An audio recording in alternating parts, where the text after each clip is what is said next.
Hello, everyone. I'm Eric Cox. I'm a member of the Net Capital team. Let's allow 1 minute for everyone to settle in. Thank you.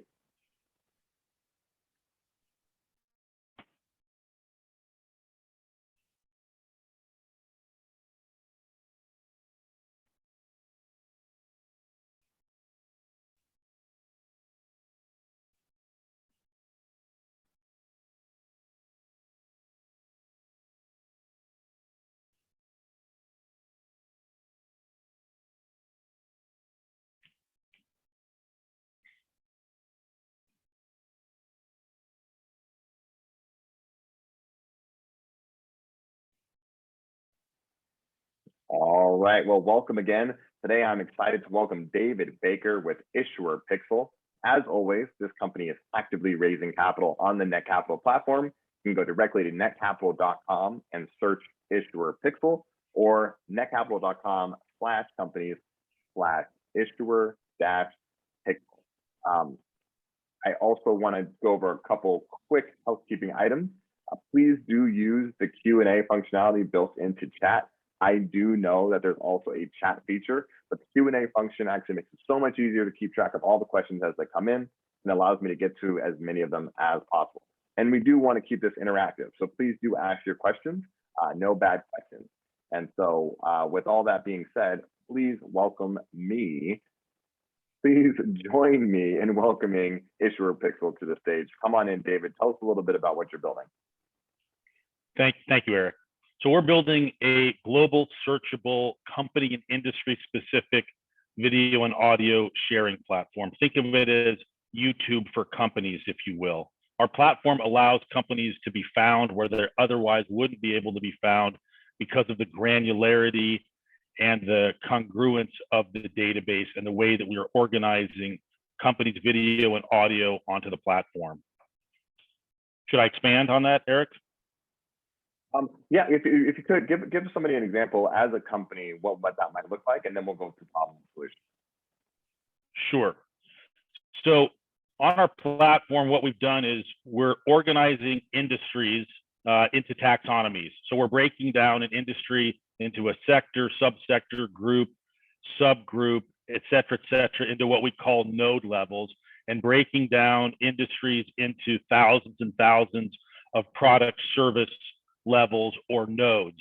Then what happens is the companies and their video and audio are categorized. Both the company categorizes itself into an industry taxonomy, or if it's a multi-industry company, into multiple taxonomies, and then categorizes each video and audio within that taxonomy or multiple taxonomies. Companies come in, they fill out a corporate profile, they fill out a video profile, an audio profile, and so on and so forth, and they categorize themselves into these taxonomies. And what that allows is a very granular organizational system for companies, and of equal importance, their associated video and audio. That allows the company to be found very easily. For example, you could say, I want to see all jet fan companies, which is a kind of jet engine, that are not based in the United States, that have under a $500 million market value, less than 100 employees, who have a video specifically for a shareholder meeting, or a day in the life of the company, or a manufacturing video, or you want it to be just show me vlogs of that company's videos, or webinars, etc. So it's an incredibly granular and powerful video audio search engine and database system for video and audio.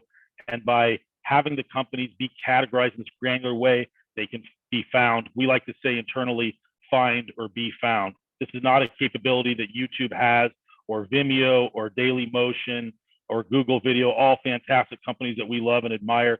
They just don't have this capability. And that's what we've been building for the last 12 months. That was perfect, David. Thank you for that. And so, to go stepping back like 30,000 feet, what is the problem that these companies are facing, or also for the people who are actively seeking out the videos, what's their problem? So the problem is, again, being found, the companies being found, and the users, whether it's an investor, institutional, or individual, a recruiter, a customer, a suitor, a target, actually finding. So the find or be found problem.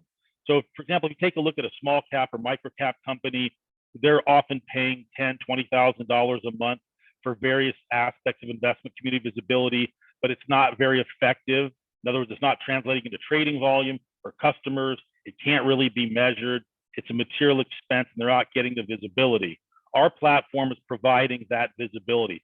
Companies are putting their video and audio on our platform. It's being categorized in a granular way. So if you're looking for a company in medical device, you type in medical device, you'll get all the companies. If you want something more granular, like fertility related medical device, you could find that. If you want something more granular than that, let's say in vivo fertility versus in vitro fertility, you're going to find those companies. So the problem is being found, and we provide a system whereby companies have visibility, whether it's investment community visibility, customer visibility, partner visibility. We're providing that through the platform. You can go as broad or as narrow as you want to be found and have that visibility. Also, it's an external facing corporate video audio library for the company. So a lot of companies, let's say Chevron, they have lots of internal facing videos about behavior in the workplace or wear your hard hat on the oil rig.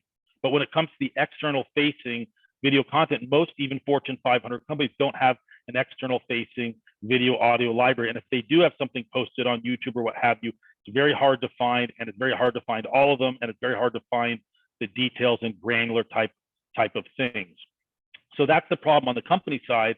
And on the user side, again, how do they find them? If one wanted to find medical robotics companies and all the associated video and audio, you could go to YouTube, but you might only get a few medical robotics companies.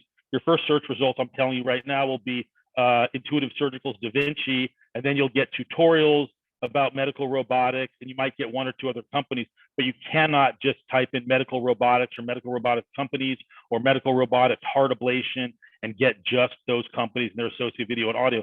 So we allow people to actually find the companies. Again, whether you're a recruiter, if you're an institutional investor, an individual investor, a potential customer, a suitor, a target, we're going to give you that video and audio. And that unstructured data is valuable because it allows, let's say, a suitor looking to buy a targeted medical device to listen to the CEO, listen to the CFO, hear an annual shareholder meeting, look at how they conduct the business, their eye contact, their facial expression, try to get a feel for the people, the human beings behind the company, and then give you the granularity of, I just want to see this medical robotics company. I just want to see a shareholder meeting video, or I just want to see a tour of the factory, etc. So we're providing this ability to find or be found, and tremendous granularity and comprehensiveness. Oh, that's great. I imagine that's incredibly helpful during the due diligence process for M&A and a whole bunch of other applications as well. So thanks for that problem and solution. Exactly. Yeah. Did you want to answer that? No, I said exactly. You're correct. Awesome. Can you tell us a little bit about yourself, David, and some of your team members? I know Vadim is part of the team as well. Tell us about yourself, how you got involved, and then we'll expand to the rest of the team guiding Issuer Pixel. Sure. So originally, back in 2000, I co-wrote with my good friend Steve Shum a couple of patents that dealt with group and sector rotation analytics and organizing data in a different way, but sort of related to what we're doing today, of an organizational industry system, if you will. And that company was called Revere Data, sector based on Revere. It was sold in 2013 to FactSet Data Systems. And then basically last year, many years later, my napkin moment, if you will, was walking down the corridor of my condo, asking myself, why is there no external facing video audio library? Why is there no organizational system? Why is it impossible to find company video and audio in an aggregated place in a granular way? I asked myself that. So that was, how it started. I don't know why it hit me, but it did. And then I called my co-founders, Vadim, Byron, David, asked them to join me. They were a perfect fit for the company. They agreed immediately, and we began building the company. In terms of my background, my whole career has been in capital markets, as a hedge fund manager, as a broker, as a proprietary trader in New York, as an investment banker, as a transaction principal. My whole life has been in finance, and this is an extension of that, albeit using video and audio for capital markets and other purposes here. Yeah, that's great. And I know you know we could spend a lot of time going into Vadim and Byron and David's background, but I think it is helpful just to give a quick overview of some of their experience that they bring to the table, and then I'd love to talk about some of your investors, advisors as well. But can you tell us a little bit more about the rest of the team? Sure. So the whole team has known each other for years, somewhere between 2 and 10 years. So it's not a new group of people that are just beginning to work with each other or just beginning to be friends. We've known each other for years. We've worked well together for years. We knew we wouldn't have any surprises working together. Our perspective is when you're making investments, you want to bet on the jockey, not the horse. And we knew each other, so that was a big thing for us: trust, confidence, and confidence in our capabilities, etc. Vadim's background and Byron's, I'll lump them together, apologize in advance. They've run a software company together for more than 10 years. They've been developing software for more than 10 years. They're a perfect fit for what we're doing. And Vadim's actually my best friend, so we knew each other really well for a very long time. His childhood friend is Byron, so it's a group of people that knew each other for a while. I've known David for 2 or 3 years. We call him internally our superstar. Comes from banking, analytical, quantitative banking background, as I mentioned. We worked together for years, and it was just a natural fit of people that liked each other, trusted each other, and knew that each person brought the components together in terms of software development, analytics, and things like that.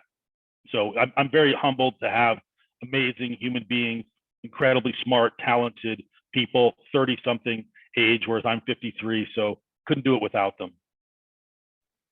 Yeah, that's a strong team. And you talk about the confidence that that strong team builds, and you see that confidence reflected in support from your investors and advisors. So can you tell the audience a little bit more about Robert and David and the strengths that they bring to the team? Absolutely. And we just added an advisor, Julio Gonzalez, as an advisor in the last day or two. There was a national press release that Julio's firm put out. So I'll start with Julio, if that's okay. So Julio Gonzalez is the president and CEO of Engineered Tax Services. The company's located in Palm Beach, Florida. Julio started the firm about 20 years ago. It's one of the largest, if not the largest, engineered tax services company in the world, excuse me, in the United States. And they have found ways to help companies save money, create jobs through the tax code. They've been doing this, as I said, for about 20 years. Julio started the company. He's a very influential guy in tax and economics. He's really an expert in those areas, or the expert's expert. I've known Julio for 7 years. He's been a friend. Definitely feel honored to have him as part of our company as an advisor. He brings a lot of wisdom, a lot of experience, and he's connected nationally and internationally to people throughout the world. He's really a very influential, wonderful, humble, amazing guy. We're very fortunate to have Julio. Robert Peterson, also a very long relationship, as my relationship is with David. I've known Robert Peterson for maybe 13 years, 14 years. I took his company public when I was doing investment banking related work. Robert grew his company from about $150,000 to $265 million in about 7-8 years, I believe. Robert's definitely a superstar, great leader, magnetic, just an amazing guy, got a lot of wisdom, and happy to have him on board. David, I might have even known longer, 25 plus years. He runs his own investor relations firm in Manhattan. Very, very smart, very creative, very outside of the box thinker. He's got his eyes and brains in Wall Street all day, every day. He brings a lot to the platform, to the company. So it's a great group of advisors that have different backgrounds, tremendous amount of experience, and we have a multi-year relationship with each one of them.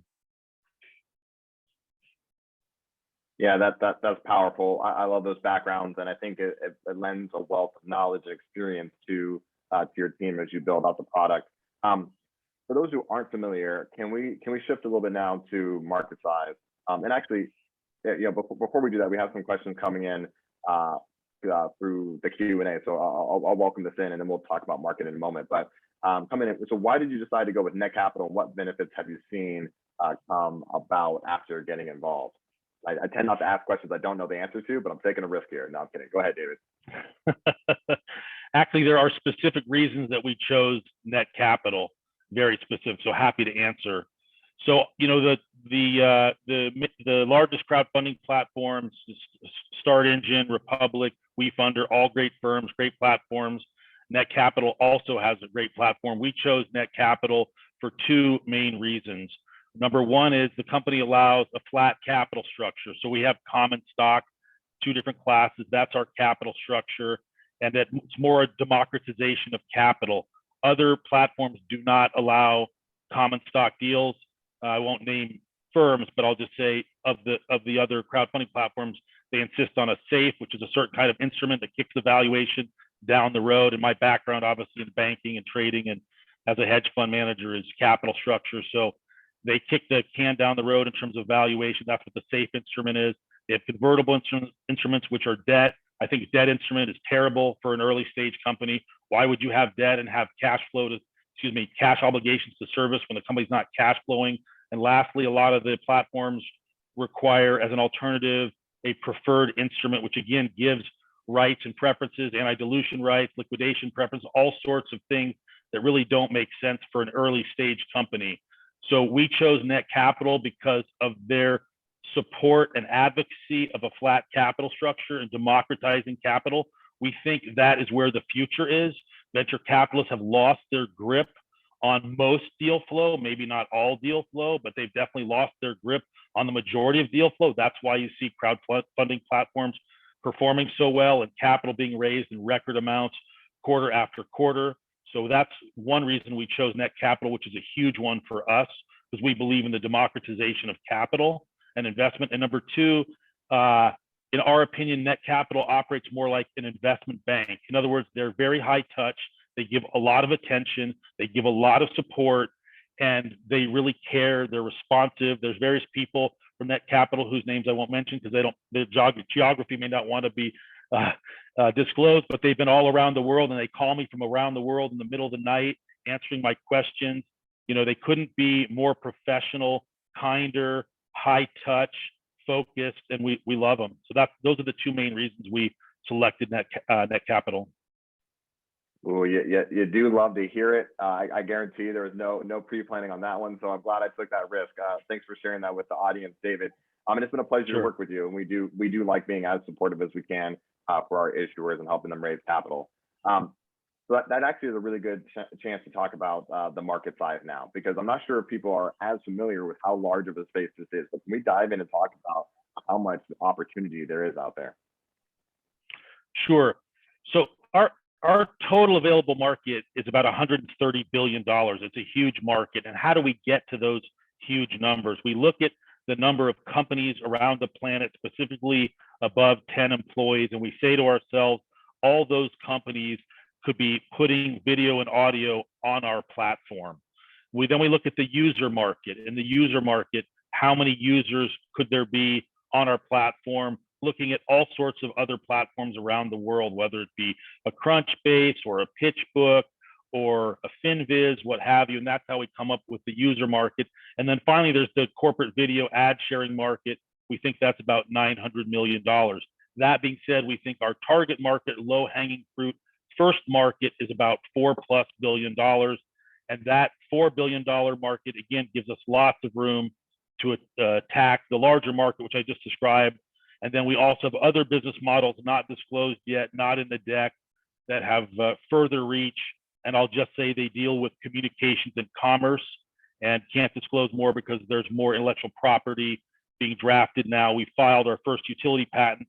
We had 6 more patents to file, but now we have 7 more patents to file. So in any event, it's a huge market, and we'll attack it step by step.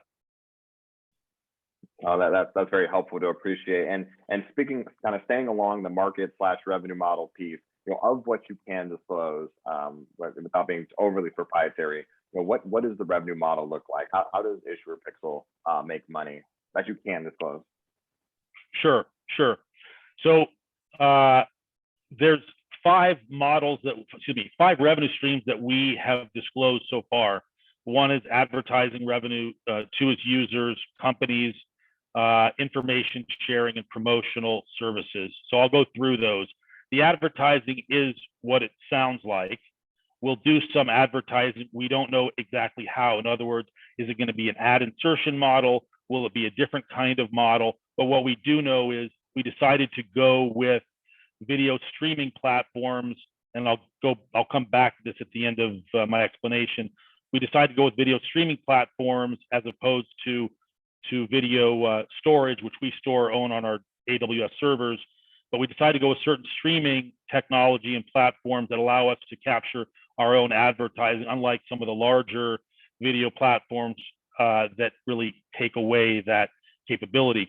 Then there's the user market. In the user market, we expect a freemium market. So we'll give away most of the power of the platform, and then there'll be an additional segment that has a premium component, whether it's analytics, reports, alerts, etc. For example, just hypothetically, maybe we would be charging for the capability of a user to look at the correlation coefficient between video views and audio listens and trading volume. So there's a whole host of alerts. There's a lot of IP, there's a lot of capability that we have, but we could basically charge for that. Again, it's a freemium model. Also for the companies, we don't intend on charging the companies for years to come. There could eventually be a freemium model for the companies, but we look at it sort of like Bloomberg. You're not going to charge the companies that are giving you the source data. Otherwise, why would they be incented to do it? So we want to collect as many companies' video and audio content on platform as possible, as much metadata as possible, give it to them for free. Eventually, there could be some sort of a premium service that might be more promotional services related, but for the most part, it's a freemium model at most, and at least it's completely free forever. But there's a lot of ways to make money with that. So that's the company part. The information sharing model is sort of what it sounds, and I say sort of because it may not be straightforward. It's not just necessarily selling data, but it's looking at relationships among companies and analyzing that and providing that to others where that would be useful. Promotional services could be streaming, and it could be other things to provide visibility on the platform beyond just finding or being found.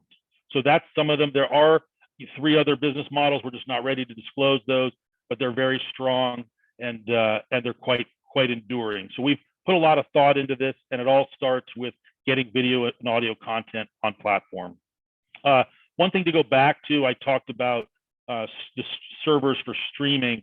So the way our platform works from a technology standpoint is we save all the video and audio on our own AWS servers. There's no outsourcing of that. We save it, that's where it is.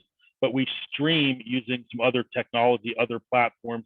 And again, that enables us to capture ad sharing revenue, capture analytics, and other things. So I hope that's helpful to everybody.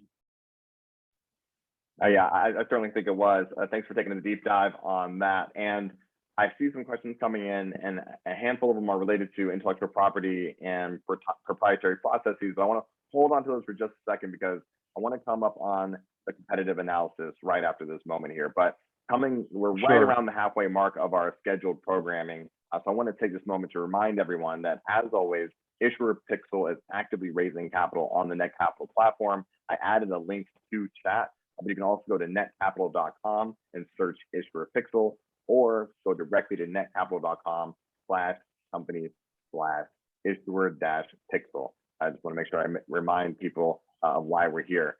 So circling back, as I mentioned before, the regular scheduled break is the competitive analysis. And so I'd love to dive in. We could talk about where are the other players in the space, and how do you differentiate yourself from those players? Sure.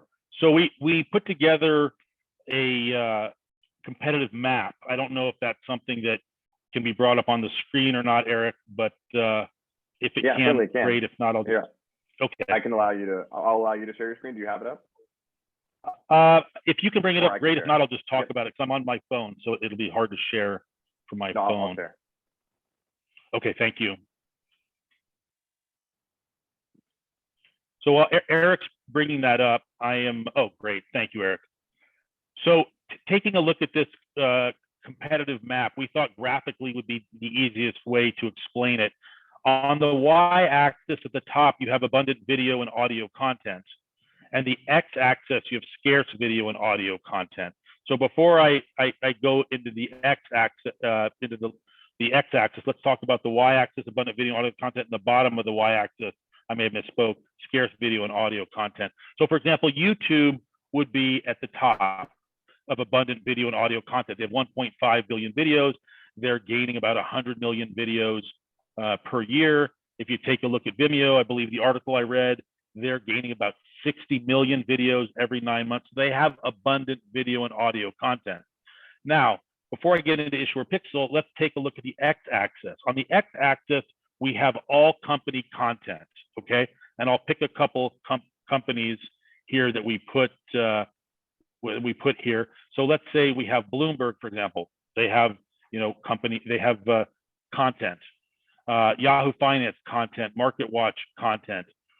Then but it's not necessarily video content, and if it is, it's not abundant video content.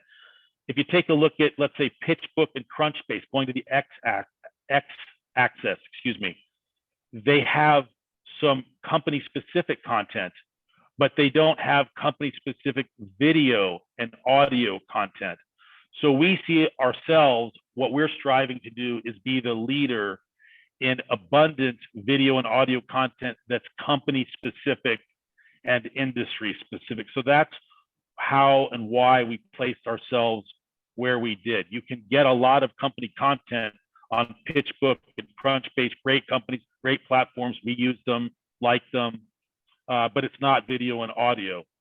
Similarly, you can get video on YouTube, on Google Video, on Dailymotion, on Vimeo, great companies, but not company-specific video and audio and industry-specific video and audio like we have.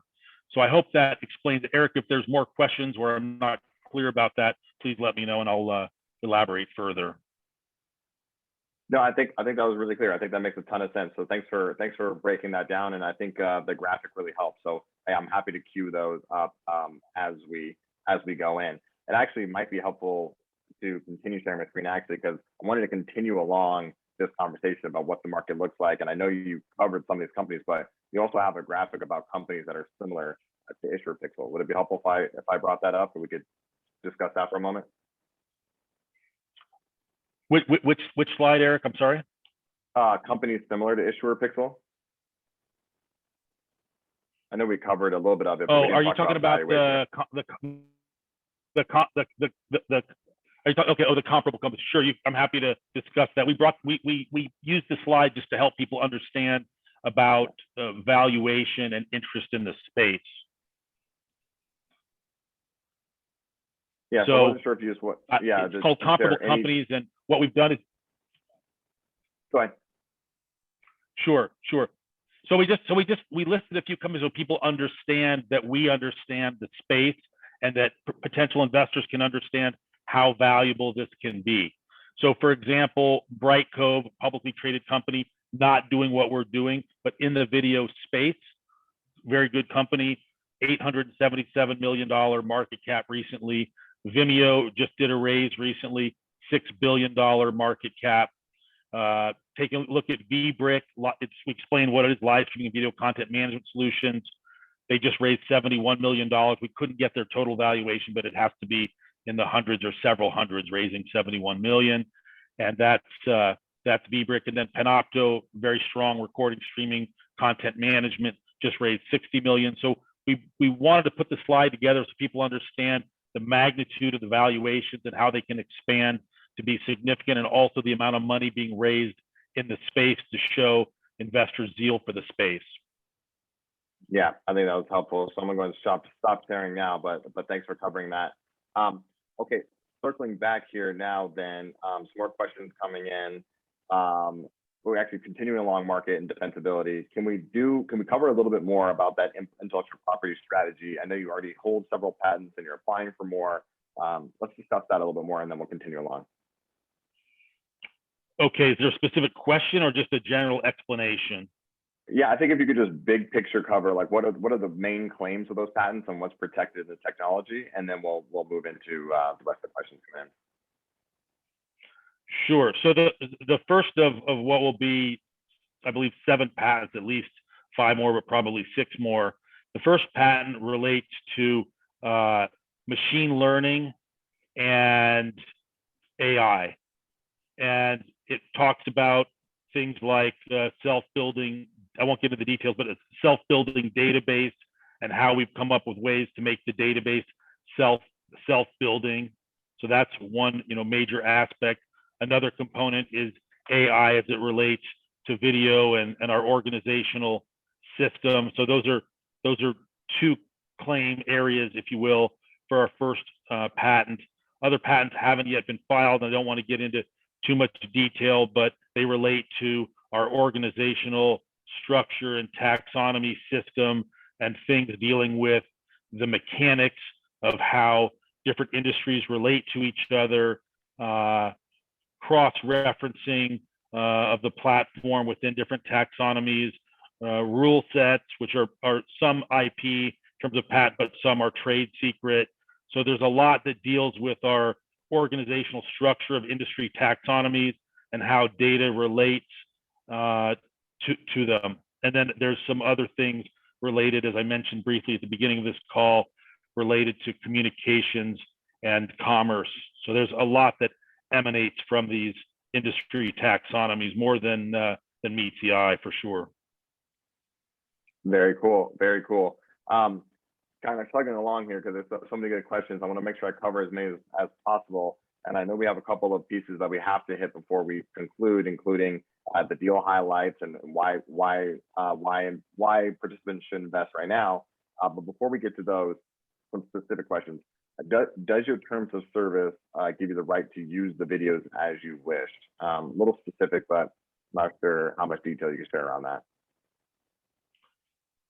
Yeah, that's a good question. I mean, we can use the video for legal, ethical purposes in connection with our business. I don't know how much further to expand on that, other than to mention copyright. So we filed the appropriate copyright protections that we need to file with the Copyright Office. In other words, say, for example, a company posts a video of an interview on CNBC, and CNBC didn't give the company permission to use that video. Then what happens is CNBC sends us a takedown notice, and we're legally obligated to take down that video, but there's no fine that can be assessed to us because of what we filed with statute. So I don't know if I'm answering the person's question completely. I'm trying to. We can use the video under our terms of service for legal, ethical purposes in our business. Yeah, I think that's about as deep as we need to go into that. And I think they could always, queue up your terms of service from the website and take a deep dive if they're so inclined to do so. Of course. So in the interest of time, I'm gonna combine a couple of these questions, but this one is around strategy, and I actually really do love strategy questions. We don't get as many of them as I'd like. So have you thought about partnering with Y Combinator, Techstars, other startup accelerators and incubators? Because these entities typically require their companies to have video content for their publication process. And I think this broader question is, are you really focused almost entirely on, large public institutions or even medium-sized public institutions, or are you also including information around private entities? Great question. Yes, we have thought about contacting and getting relationships going with Y Combinator, Techstars. We haven't made any of those contacts. I have a good friend who called me yesterday and wanted to introduce me to a very large company, and I asked him to wait. The reason is very simple, that we're launching our beta to allow companies to load their video and audio onto our platform in the next 2 weeks. And our view of beta is that it's not to be rushed. Whether you look at Facebook, how they rolled things out, or you look at Slack, just bought for $29 billion by Salesforce.com. The CEO wrote an article about their beta. They took 9 months. We're not promising investors the rate at which we can get through beta. We think it's a mistake, and I'll explain why. Our goal is to take as long as it takes, of course, developing as fast as possible to get through beta. When we get to a point that we feel, and our company beta customers, we're calling them customers even though there's no charge, are happy with the platform. So we have the right product market fit, and they love the platform. It's sticky. And then we can develop what's called network effect, which is the viral growth of the platform. So we want to get Techstars, Y Combinator, big companies, small companies, every company we can on the platform, but we want to go slow. We're going to roll out the beta slowly. First 10, 20 companies, then 50, 100, 200, et cetera. We're not going to expand the beta any faster than we can develop because, again, we want really happy customers. The company customers are always right, and that's our approach. So the platform is appropriate to foreign private issuers, meaning foreign companies, small cap companies, micro cap, venture stage, really any company on the planet that has a business that wants visibility and wants to be found. But we're taking our time because we don't want to have a niche product. We want to have a global video audio platform, and we want this viral growth. We want the Facebook growth. We want the LinkedIn growth with 50 million companies. We want the Vimeo, YouTube growth. And the way to do that, we believe, is to have a beta that listens to its customers and make it, incredibly sticky.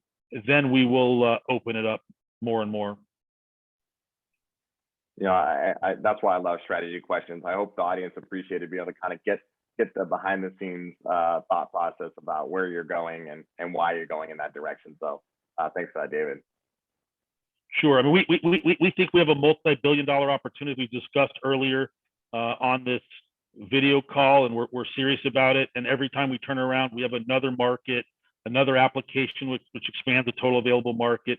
But again, we want to be very careful to listen to our customers and make them very happy and really gain that network effect. Yeah, absolutely. Very powerful once it's achieved. So circling back to a previous question about intellectual property, I guess they were actually more interested in better understanding the thought process, the decision-making process behind deciding to file for patents rather than what the patents actually are. So I guess it's patent versus trade secret. Why? Do you have any feedback on that? Yeah, that's a great question. We definitely went through the process of understanding if we wanted to do patents and then patents versus trade secrets.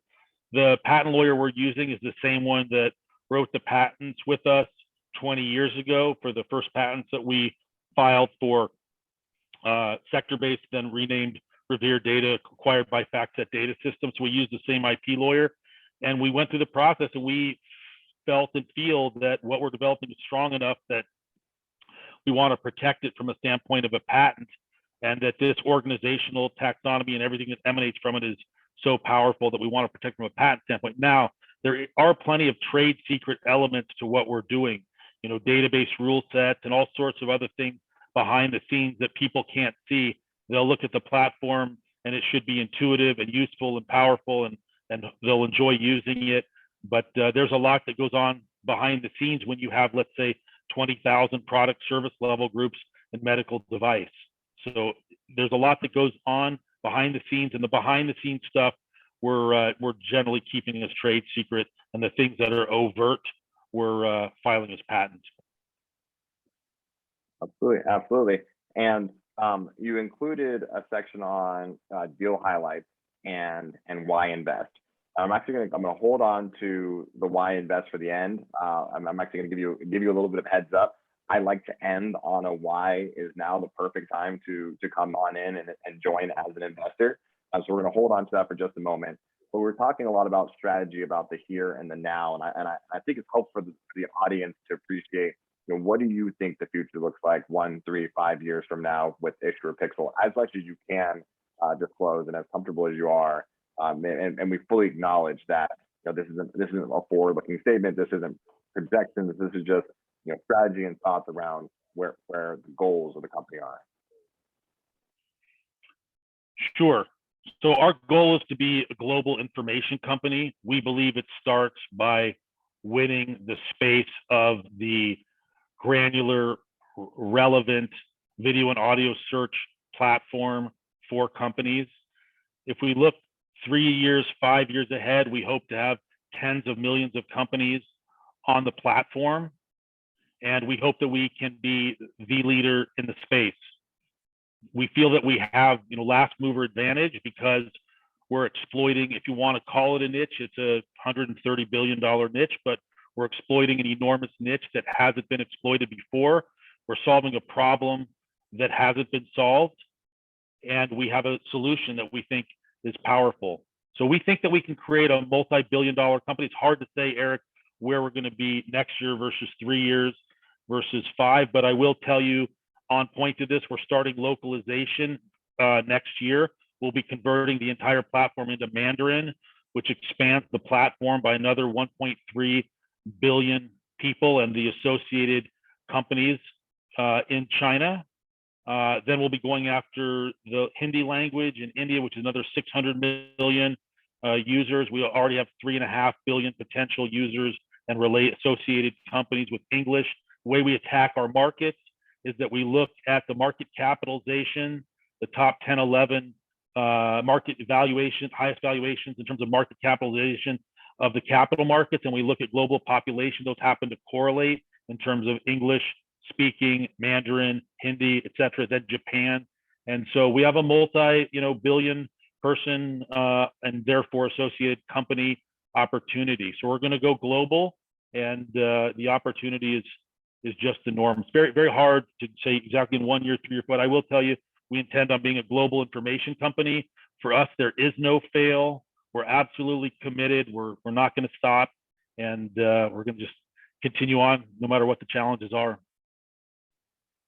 Oh boy, you just love to hear that, don't you? I think the participants have got to be excited to hear that. As we're concluding here, can we talk a little bit about 2020 was a unique year for many reasons, and I think it's helpful to include some type of reference to the pandemic, how that impacted the business, and how you see the kind of lingering effects or recovery from the pandemic could affect Issuer Pixel.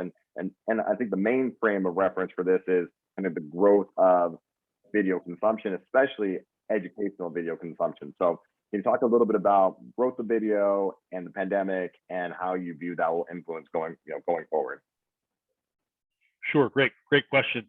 So we saw telecommuting happening over the last maybe 10 years in this country and globally. And what COVID pandemic really did is accelerate that. And maybe people will laugh, but the fact that it takes 9 months to get a bicycle, or 6 months to order an RV and get it delivered, or 9 months to get a boat, people are actually working and now overtly admitting it, expressing it to their colleagues, to their customers, that they're working in a mobile location. Why can't they work from their RV in a parking lot above the ocean? And so all of that has really, with the COVID pandemic, has accelerated telecommuting, working mobily, and how that helps Issuer Pixel is more people are interested in communicating using video and audio versus planes, trains, and automobiles.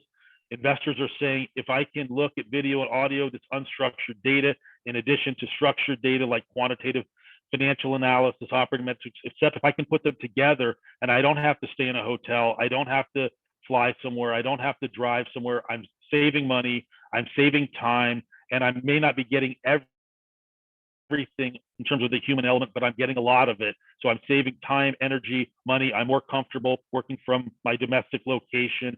And that is accelerating video and audio, and it helps our company anytime there's more telecommuting. From a company standpoint, it also helps them because they're not scheduling as many meetings, they're not taking as many days to tour their company, and they can post video and audio, whether it's a shareholder meeting, a manufacturing process tour, et cetera. So it's really, the COVID pandemic has, as terrible as it's been, it has accelerated the telecommuting and the video audio recording and publishing. And now there's about 720,000 hours of video happening every day being published and posted. I think we can all welcome a little bit of a silver lining coming from the pandemic here. So it's good to hear that there's some positivity, especially with regard to Issuer Pixel. So there's a question coming in here. You said that you have experience taking companies public, and then would you take this public? But I'd like to take that and kind of take a step back and more explicitly ask, what are some of the exit strategies that you foresee as a potential opportunity for Issuer Pixel? Sure. So I'll start with the general answer. I think there's opportunities. We're not trying to sell the company today. We're trying to build the company, but we believe internally very strongly that someone will come along, or many companies will come along and want to buy us, because we're solving a very big problem, and we're solving it in a structural way that can apply to video and audio in so many things: companies, governments, education, which we haven't talked about. We're solving a very big problem that exists throughout all audio and video. So we think that there'll be multiple offers to buy us. I can't guarantee it. I'm not promising it. We're not building the company just to sell it. We're building the company to create shareholder value. But we think a lot of offers will come along from various financial information companies, video, audio platforms, even unnamed legal research firms. The list of suitors is enormous. Also, in terms of going public, we certainly are not against going public. We're not going to go public prematurely. We won't do a deal that's not on a listed exchange. We're not going to do an OTC deal. It'll have to be, a listed IPO event. And the idea is to create as much shareholder value as possible. That's what it's all about: creating shareholder value, having customers be happy, and making the world a better place, at least in terms of information, and democratizing capital. This video and audio platform is to democratize capital. There's no reason a company in a third world company can't be a leader, and we want to help them to do that. No, I wholeheartedly agree with this. I can't help but think about my time in venture capital, or even in private practice, legal practice, of diligence, and the level of energy and time and money that it takes to do thorough diligence, and how the virtual world is going to demand something different. So there's a comment coming in that I think I'll share. It's what's the question, but we have the time, and we still want to come back to why invest now, which will probably bring us home here. But we're seeing, a comment here. We've also seen a tremendous increase in general investment activity over the last year. The demand for resources for investors who don't have research teams to fall back on will only increase. That seems reasonable projection. And they said a great example for demand on video and fundraising platforms is Netcapital itself, where videos are front and center, and webinars such as this are hugely important resources for investors. So that was great feedback as part of the. It actually looks like it came from part of your team there. Thanks, Byron. That was the CTO. So I'm glad I shared that. Byron. So that's great. We're coming close to the end, and I know one of my favorite pieces of feedback, that's actually the most common piece of feedback, is being timely. And so I'm only going to leave a couple more minutes for this last piece, but with reference to these deal highlights and the why invest section, can you tell us why is now perfect time to go to netcapital.com and click invest and join the Issuer Pixel team? It's the perfect time because this is the beginning of our journey, and we're accomplishing a lot at this point in our growth. We're launching our beta. Localization is starting next year. We're bringing on the best advisors that we can find. We are growing our team carefully but rapidly. We have believers on the team. Everyone on the team is a believer. Everyone on the team is an equity holder. Everybody is working hard and committed to our growth. This is the beginning of our intellectual property strategy. Our belief is that the next raise after this will be geometrically higher, whether it's at $40 million or $50 million. There's no guarantees. Of course, we're not predicting what it's going to be, but we do know we're creating so much value now, and our valuation, we believe, is quite low, considering the magnitude of the opportunity, the total available market, the quality of the team, and everything that we're doing to turn this into a reality. So we think it's the perfect time because of everything that we're accomplishing and the valuation at this point compared to where it's going to be very, very shortly when we close the round, when we get to the next financeable event. That's great. And I was going to conclude there, but because we have a little bit of time and there's a good question that came in, I'm going to let this one slide in, even though it takes us out of order a little bit. Got to be flexible, right? We're all startups here.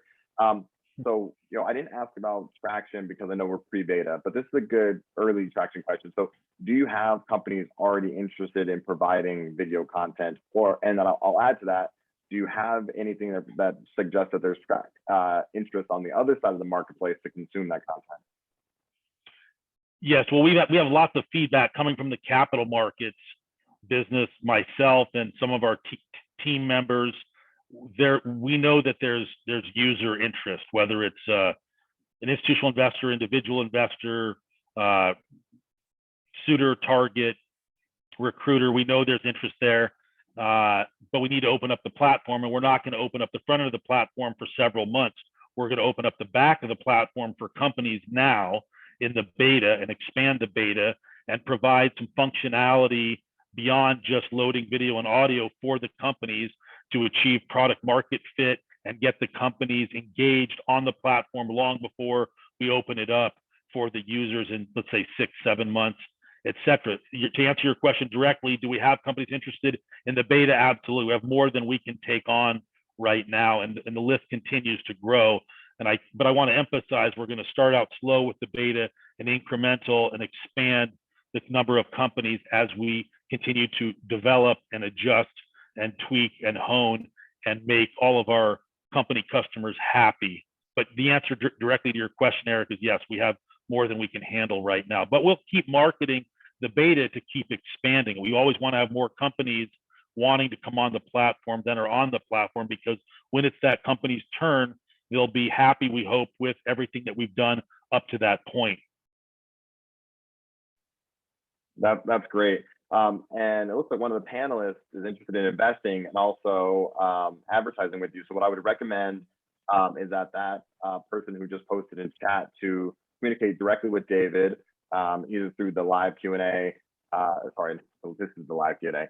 Either through the Q&A section of you know what, actually, this is what we'll do. We have the transcript of the discussion board, I think. Yeah, rather than going to the discussion board, you know, we have the information here in chat. If you want to add your email into the chat, we can let David Baker and his team coordinate with you on that. We're focused on making sure that the companies get the investment that they need, but in terms of more strategy beyond that point, we'd rather the companies communicate on their own behalf for that. But I love that interest. I mean, the idea of creating value through supporting projects and companies that you intend to use, that is a big piece of why I think this specific way to fundraise makes so much sense in certain circumstances. So that's what we'd love to see. Since Absolutely. we did why invest now, and then we asked a whole bunch of questions, but something feels non-circular about our discussion. David, can you bring us home with just why are you excited to work on this when you wake up in the morning? Like, just bring it home on something positive that feels like it brings us all the way back to where we began. Sure. There's two reasons why I'm most excited and what gets me up in the morning to do this. And the first is the quality of the team that we have. 11 months, 12 months later, I'm still in awe of the quality of people that we have and the quality of people we continue to gain and join the company. That's it's humbling, it's exciting, and it's very energizing. These people are putting in their sweat, their blood, their heartbeats, their times. Their families are part of this because this is how they're choosing to spend their time and their commitment. So that's one major thing. And the second major thing is, I said to one of my co-founders, Vadim, yesterday, I'm still in awe that no one has been doing this. No one did this. I can't say anyone didn't think of it, but no one put together, started developing an external facing corporate video and audio library and sharing platform for companies that's company and industry specific. I can't believe it, but they didn't, and they may, but we've got a great head start, and we're doing it. So it's exciting to me that we're exploiting a niche that's last mover advantage that hasn't been done before. That's perfect. That's perfect. Well, thank you so much, David Baker, for joining us. Again, that was the CEO of Issuer Pixel. Thank you so much for all of our participants and panelists for coming in here and asking very thoughtful and engaging questions, keeping this interactive. That was phenomenal. As always, this has been recorded, and you can go to Netcapital's YouTube account where you can view anything that you might have missed or anything that you would like to see again. And of course, you can share that liberally. We want to make sure that we get exposure to the companies that deserve capital to build these really phenomenal projects. So I just added a link to that into chat. Thank you so much for all of your communication. And again, David, thanks for joining me. And it was great hanging out with you. Thank you, Eric. Thank you so much for the opportunity. I appreciate it. We appreciate it. Thank you. Thank you. Take care now. Bye, everyone.